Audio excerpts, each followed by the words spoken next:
শীতের একটা প্রধান সবজি, আর সেই সবজিটা একটা সিক্রেট মশলা দিয়ে দুর্দান্ত উপায় বানিয়ে ফেলুন।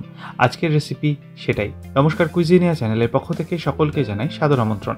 আমাদের সবার চ্যানেল কুইজিনিয়াকে সাবস্ক্রাইব করে পাশে থাকা বেল বাটন আর অল আইকন প্রেস করে রাখলেই সব নতুন ভিডিও নোটিফিকেশন আপলোড হওয়া মাত্র পৌঁছে যাবে আপনাদের কাছে। আজকে আমি নিয়ে এসেছি শীত স্পেশাল একটা সবজির রেসিপি। হয়তো অনেকেই এই রেসিপিটা এই সবজিটা পছন্দ করেন না, কিন্তু গ্যারেন্টি দিয়ে বলতে পারি একটা সিক্রেট মশলায় এই সবজির রেসিপিটি হয়ে উঠবে অসাধারণ। এখানে আমরা নিয়ে নিয়েছি সর্ষের তেল। রেসিপিটা সর্ষের তেল দিয়ে করার চেষ্টা করবেন। গরম হয়ে গেলে দিয়ে দিচ্ছি 1/4 টিস্পুন পরিমাণ গোটা জিরে, আর তার সাথে একটা তেজপাতা। 35 থেকে 40 সেকেন্ড সময় নিয়ে ফোড়নটাকে তেলের মধ্যে ভেজে নেব। তারপর প্রথমেই দিয়ে দিচ্ছি এখানে দুটো মাঝারি সাইজের আলুগুলোকে ডুমো করে কেটে নেওয়া হয়েছে ছোট ছোট টুকরো। আলুটাকে দিয়ে 2 মিনিট সময় নিয়ে মিডিয়াম টু হাই ফ্লেমে আমরা এখানে ভেজে নিচ্ছি। আলুটা মিনিট 2 ভেজে নেওয়ার পর এতে আমরা দিয়ে দিচ্ছি ওলকপি। হ্যাঁ, এটা ওলকপির একটা সবজি। 400 গ্রাম ওলকপি আলুর সাথে সামঞ্জস্য রেখে ছোট টুকরো কেটে এর মধ্যে দিয়ে দিলাম। মিনিটখানেক নাড়াচাড়া করেই দিয়ে দিলাম স্বাদ অনুযায়ী নুন। নুনটাকে দিয়ে আবারও 40 থেকে 45 সেকেন্ড সময় নিয়ে একটু মিক্স করে নিচ্ছি। এরপর আমরা একটা পেস্ট বানিয়েছি। 1 ইঞ্চি পরিমাণ আদার টুকরো, একটা ছোট সাইজের টমেটো, একটা কাঁচা লঙ্কা আর 3 থেকে 4 টেবিল চামচ জল। এই সমস্ত কিছু নিয়ে একটা মিহি পেস্ট এখানে আমরা বানিয়ে রেখেছি। আর এই পেস্টটাই এবার রান্নাতে আমরা অ্যাড করে দিলাম পুরোটা। দিয়ে আবারও মিনিট 2 থেকে 3 সময় নিয়ে এটাকে কষাবো যাতে টমেটোর কাঁচা গন্ধ না থাকে। তারপর দিয়ে দিচ্ছি 1/4 টিস্পুন হলুদ গুঁড়ো, 1/4 টিস্পুন লাল লঙ্কার গুঁড়ো আর কিছুটা কড়াইশুঁটি দিয়ে আবারও নেড়ে চেড়ে মিশিয়ে নিচ্ছি। কড়াইশুঁটিটা অতি অবশ্যই অ্যাড করবেন।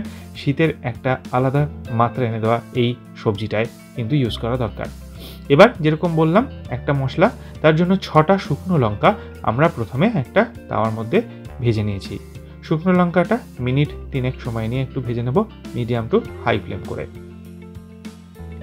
শুকনো লঙ্কাটা আমার এখানে ভাজা হয়ে গেছে। আমরা শুকনো লঙ্কাটাকে তুলে নিলাম, আলাদা করে রেখে দিলাম।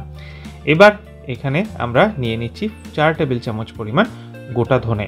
তার সাথে দিয়ে দিচ্ছি আমরা এর পরের উপকরণটা।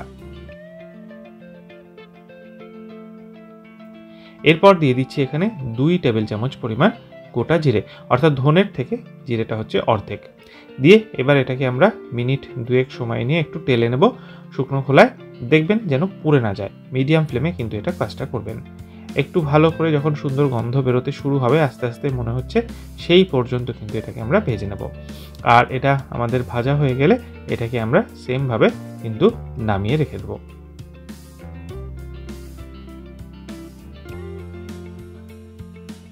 এটাকেও আমরা নামিয়ে রাখলাম। ধনে এবং জিরেটাকে টেলে আরও কিছু জিনিস আমাকে অ্যাড করতে হবে। তার জন্য আমরা এখানে নিয়ে নিচ্ছি 3টে ছোটো টুকরো দারচিনি, 6টা নিয়ে নিলাম আমরা এখানে ছোট এলাচ, 6টা নিলাম আমরা এখানে লবঙ্গ, 1 টিস্পুন নিয়ে নিলাম আমরা গোটা গোলমরিচ, 3টে নিয়ে নিচ্ছি আমরা তেজপাতা। তেজপাতাটাকে ছিঁড়ে ছিঁড়ে ছোট ছোট টুকরো করে আমরা এখানে অ্যাড করে দিচ্ছি।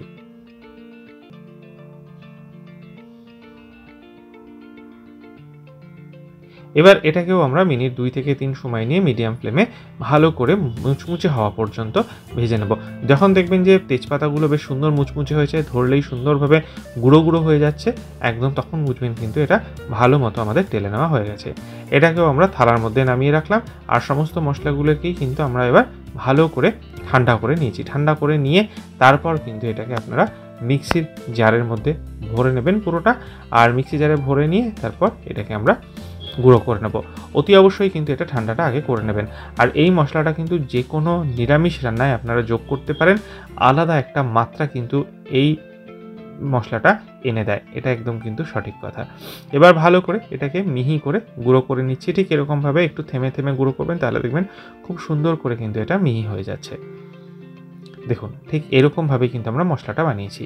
এবার এই মশলাটার থেকেই বেশ 1 টেবিল চামচ মতো মশলার পরিমাণ আমরা এর মধ্যে দিয়ে দিলাম। দিয়ে ভালো করে নেড়ে ছেড়ে কষিয়ে নেওয়া হলো। আর তারপর এতে দিয়ে দিচ্ছি আমরা 250 মিলিলিটার পরিমাণ জল। জলটাকে দিয়ে আরও একবার নেড়ে ছেড়ে মিক্স করে নিচ্ছি। তারপর এতে দিয়ে দিচ্ছি 1/2 টিস্পুন পরিমাণ চিনি। চিনিটা অতি অবশ্যই দেওয়ার চেষ্টা করবেন। আর তারপর 4টে কাঁচা লঙ্কা দিয়ে একটা ঢাকনা চাপা দিয়ে 8 থেকে 10 মিনিট মিডিয়াম টু হাই ফ্লেমে কুক করেছি। মিনিট 10 হয়ে গেছে, ঢাকনাটাকে ফাইনালি আমরা খুলে নিলাম। এটা দেখুন বেশ শুকিয়ে গেছে, এটা কিন্তু এরকম শুকনো শুকনোই হবে। আমি একবার চেক করে নেব যে সবজিগুলো সেদ্ধ হয়েছে কিনা। হ্যাঁ, একদমই সেদ্ধ হয়ে গেছে। নামাবার আগে 1 টিস্পুন পরিমাণ ঘি কিন্তু মাস্ট। তারপর আপনারা গ্যাসের ফ্লেমটা অফ করে দিন আর একদম ভালো করে ঘি দিয়ে এটাকে সুন্দর করে নেড়েচেড়ে মিশিয়ে নিন। রুটি, লুচি, পরোটা, ভাত যে কোনো কিছুর সাথে ঠিক এরকমভাবে ওলকপির সবজিটা রান্না করে সার্ভ করুন। যারা ওলকপিতে একটু গন্ধ পায় তারাও কিন্তু বুঝবেই না এটা ওলকপি নাকি অন্য কিছু।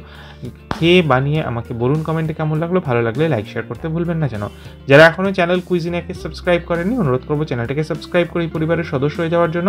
লাইফ ইজ প্রেশাস গল্পের শেখালে কাল চ্যানেল দুটিকে সাবস্ক্রাইব করতে আজকে ভিডিও ডিসক্রিপশন বক্সে লিঙ্কটা প্লিজ চেক করে নেবেন।